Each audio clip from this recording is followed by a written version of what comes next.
Number 4. The Uninvited Companion. It was a Boy Scout campout, and at 15, I found myself pitching a tent alone after my buddy bailed last minute. The scoutmasters had instructed us to set up far apart, which meant I was deep in the woods by myself. It was dark by the time I finally got the tent up, thanks to a passing helper. Later, after the typical round of campfire ghost stories, I was happy to have the space of my own tent and quickly fell asleep. I woke up sharply in the dead of night to the sound of heavy stomping circling my tent. At first, I assumed it was another scout needing a late-night bathroom break. But the continuous rhythmic pacing immediately felt off. Someone was definitely messing with me. "Who is it?" I called out. In response, the stomping abruptly moved away, disappearing into the woods. Annoyed, I almost gave chase, but decided against it and tried to drift back to sleep.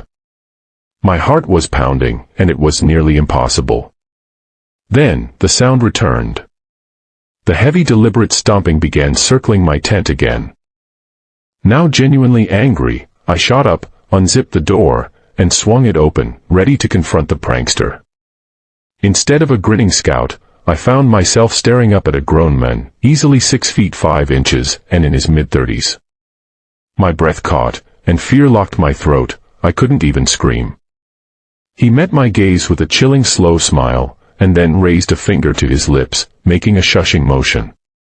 I performed a terrified 180, scrambling out of the tent and sprinting towards the scoutmaster's tent, finally letting out a blood-curdling scream. The master burst out before I reached him, and after hearing my frantic story, he and the other leader grabbed a hunting rifle and ran back to my campsite. The man was gone.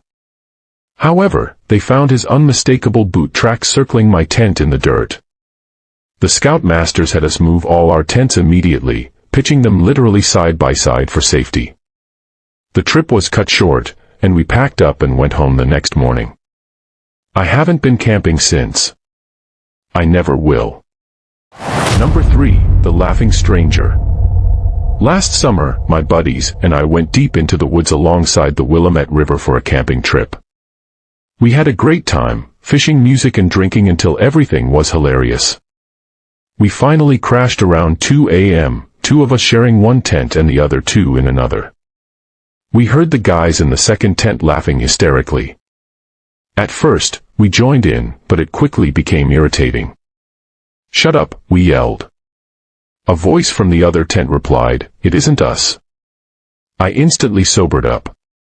The sound wasn't the laughter of 2 people, it was one single loud male laugh, and it definitely didn't belong to either of our friends. Even drunk, I knew no one else should be this far out in the wilderness so late. The cackling grew closer and louder, moving straight toward our campsite. My friend bolted upright, his face etched with genuine fear. From the other tent, a friend screamed that they were totally freaked out. As the laughter came closer, I could clearly make it out, a man, maybe in his 30s or 40s, sounding boisterously drunk, but completely alone. And there was something horribly inexplicably creepy about the sound, like it was missing something vital, too thin for how loud it was. The laughter stopped dead silence, right at the edge of our camp. What made it terrifying was that we hadn't heard a single footstep. It was impossible to move through the thick brush without making noise. We sat frozen in absolute silence, straining our ears. Finally, the silence shattered with a new horrifying sound, a slow soft rubbing against the cotton fabric of our tent. A dark outline, unmistakably a large hand, pressed against the tent wall, illuminated by the moonlight. We both screamed, scrambled out of the tent, and ran headlong into the darkness. Our other friends quickly followed suit. After 5 minutes of blind, terrified running, we reached the car.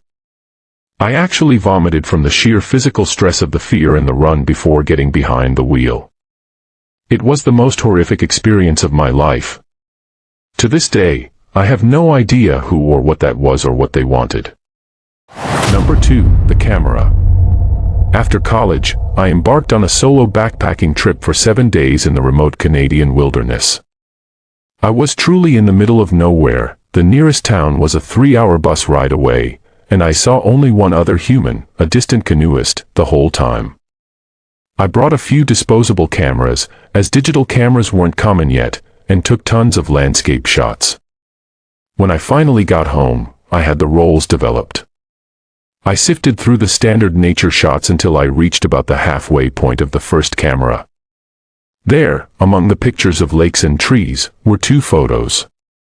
2 pictures of me, sound asleep in my tent, inside my sleeping bag. I completely lost it. I had a total breakdown.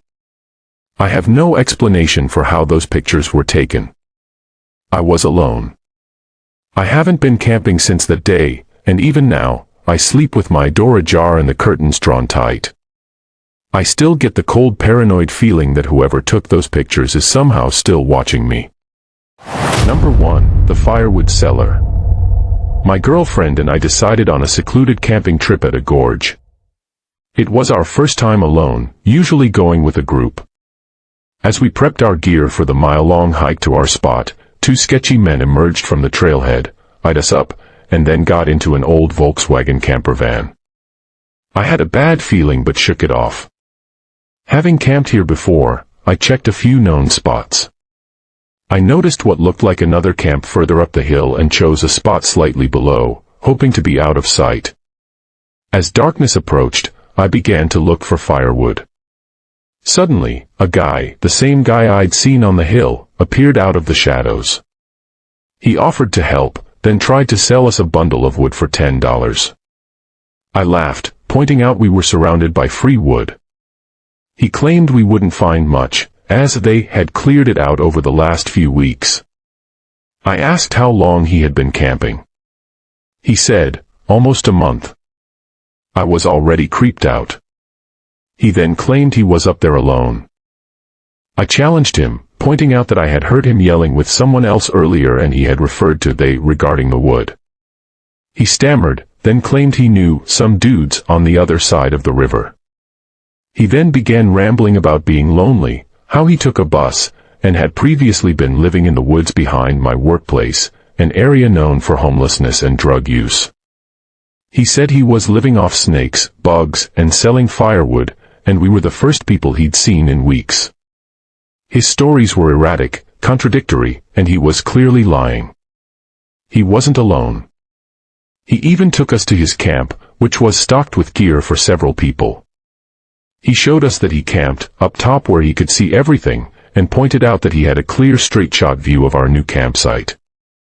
After helping us start a fire, I tried to politely usher him away. As soon as he was gone, I frantically whispered to my girlfriend, "I can't sleep with that lying sketchy creep right up the hill watching us." My girlfriend convinced me to stay, but all night, we heard twigs snapping and branches breaking right at the edge of our tarp, like someone was slowly circling and observing. I knew it was him. "Let's quietly pack up and get out of here," I hissed. We packed everything except our new tarp, it would have made too much noise.